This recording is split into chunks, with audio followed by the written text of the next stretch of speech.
Le Ned Rig, une technique vraiment populaire dans les dernières années.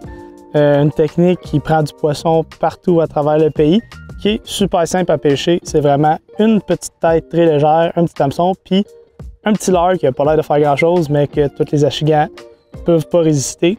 Pour moi, c'est vraiment une super bonne technique en début de saison, là, quand l'eau est chaude et les poissons sortent de la fraie, sont un peu amorphes, ils n'ont pas tant envie que ça de s'alimenter. Puis un Ned Rig, c'est un petit snack qu'ils ne peuvent pas résister. Nouveauté cette année chez Pêche Expert, on a les Ned Rig Six Sense, avec leur nouvelle tête de Ned Rig, un petit hameçon super piquant, on en a parlé un peu. Et on a aussi les têtes Owner qui ont une tête champignon plus traditionnelle avec un super bon hameçon, super important.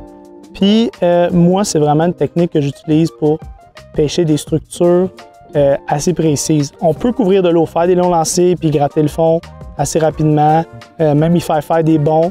Ça peut être des techniques très efficaces à certains moments. Mais moi, dans mon livre à moi, un Ned Rig, c'est quand je vise mettons une roche en particulier, que ce soit à vue ou que ce soit avec LiveScope, quelque chose de très précis que je veux savoir s'il y a un poisson là. Puis s'il y a un poisson là, il va toujours manger une Ned Rig quasiment. C'est du bonbon, ça c'est irrésistible. Pour le setup, moi je préfère une canne un peu plus longue.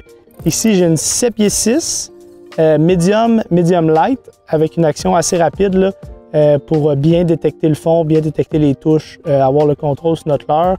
De la tresse Assegai 12 livres. J'adore la Assegai, ça se lance super bien.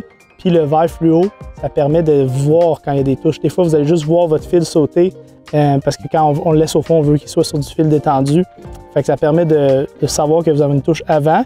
Puis le bas de ligne FC Leader de Sunline, entre 6 et 10 livres. Donc, si vous êtes sur du beau sable, dans de l'eau super claire, descendez votre diamètre. Allez jusqu'à du 6 livres, là. C'est des très petits hameçons, ça ne prend pas beaucoup de force pour faire le ferrage. Mais si vous êtes sur des plans d'eau qui a de la moule zébrée, bumpez ça à 8-10 livres, là, juste pour avoir un petit peu de résistance à l'abrasion puis pas couper à chaque fois que vous ferrez dans un poisson. Donc c'est ça, le Ned Rig. Vous pouvez magasiner notre section Ned Rig sur pêcheexpert.ca. Puis j'espère que vous avez appris de quoi vous allez vous en servir dans vos pêches. On se voit bientôt sur l'eau. Bonne pêche!